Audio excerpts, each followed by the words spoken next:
Pen Green Center was established during the Great Depression about 40 years ago because its local council was convinced that the only hope for recovery and a brighter future for the district were through the education of their children.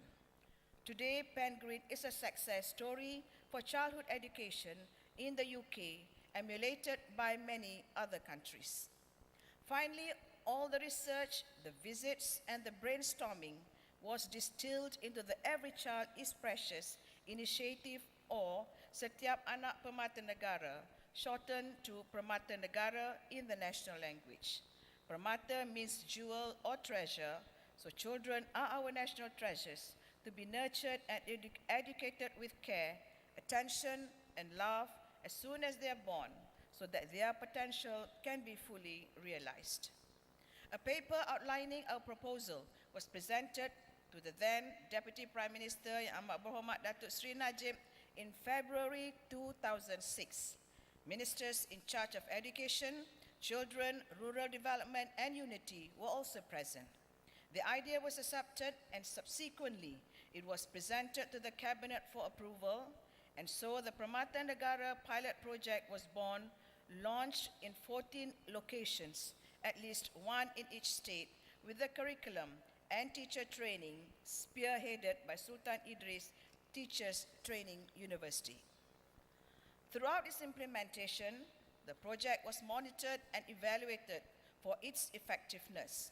At the end of year one, results showed that Permata children were at least 1 year ahead of their peers in several competencies, including emotional maturity, confidence, and communication skills. With a government allocation of 150 million Malaysian ringgit under the first stimulus package announced last year, this project is now rolled out more extensively.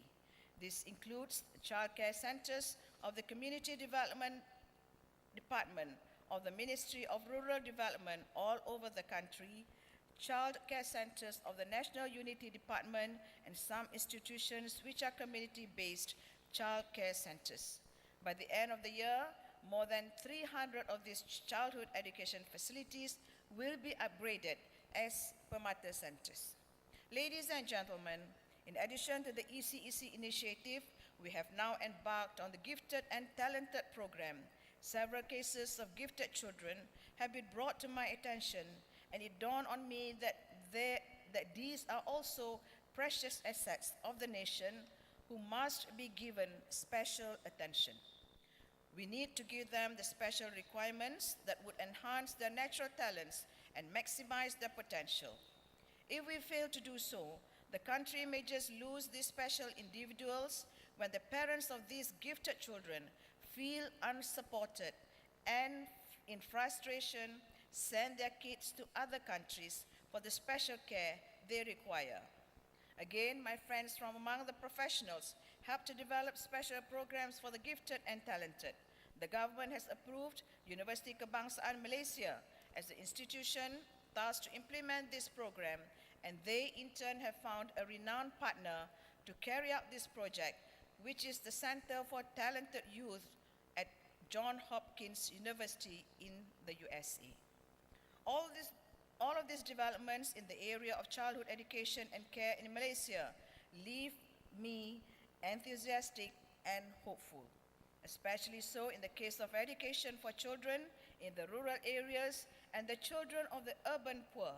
It is my heartfelt view that education is the right of every child, regardless of whatever background they may come from. The future of our respective countries, and indeed that of humanity as a whole, can be altered for the better if we start on the right footing, if we begin by instilling in our children the right values and traits, and if we nurture the young with an abundance of love, affection, and care. We can build a better tomorrow by laying the right foundation today. Ladies and gentlemen, once again, let me take this opportunity to thank the organizers of the conference, namely the Sultan Idris Teachers Training University, UNICEF, NICEM, and Permata Division, who have successfully brought together speakers and participants, and also for providing excellent facilities for this conference. I would also like to record my special thanks to the Ministry of Information, Communications and Culture, in particular the Department of Culture and Arts, Istana Budaya and Malaysian Handicrafts for the support in making this conference a success. I'm also happy to share with all of you that as many as 400 children have been assembled to provide us with delightful musical and cultural performances for tonight and tomorrow evening. This evening, as we dine, we will be entertained by 150 children presenting a contemporary musical performance, whereas tomorrow evening, you will see more of those talented youngsters showcasing the colors and sounds of multiracial Malaysia, reflecting the One Malaysia vision of the new Prime Minister. Mr. Prime Minister, sir, this is your vision of our One Malaysia, and we are proudly presenting it to you as our commitment to make it a reality. It has to start with our children. I thank all of these wonderful children for their dedication in preparing for the showcase, and I hope that all of you will enjoy their performances. I do understand that the conference program will take most of your time. Nevertheless, I do hope you will explore and enjoy Kuala Lumpur and visit other states in Malaysia. As a parting thought, let me recite to you famous poem by Dorothy Nolte called Children Learn What They Live, which should serve as a good reminder to all of us. Children learn what they live. If children live with hostility, they learn to fight. If children live with ridicule, they learn to be shy. If children live with tolerance, they learn to be patient. If children live with encouragement, they learn confidence. If children live with praise, they learn to appreciate. If children live with fairness, they learn justice. If children live with security, they learn faith. If children live with approval, they learn to like themselves.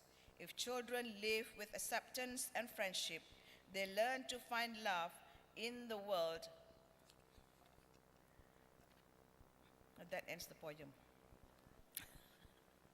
Ladies and gentlemen, I'm happy to inform all of you here there's a beautiful letter sent by a beautiful lady who definitely cares about children, especially on matters of early childhood education and care. We have invited her to be with us tonight, but unfortunately, this very special lady has a prior commitment for her country. But she has specifically requested for me to read her letter to all of you tonight. That lady is none other than Her Majesty Queen Sylvia of Sweden. Her letter reads as follows.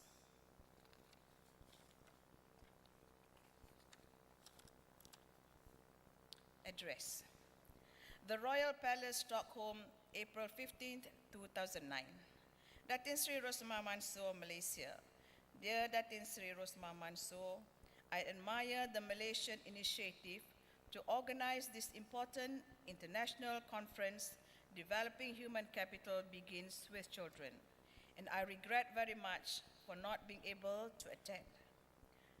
The care and education of our children and the respect of the United Nations Convention with the Rights of Child is of utmost significance to improve our society worldwide. I send my warm regards and wish all of you a fruitful and rewarding conference.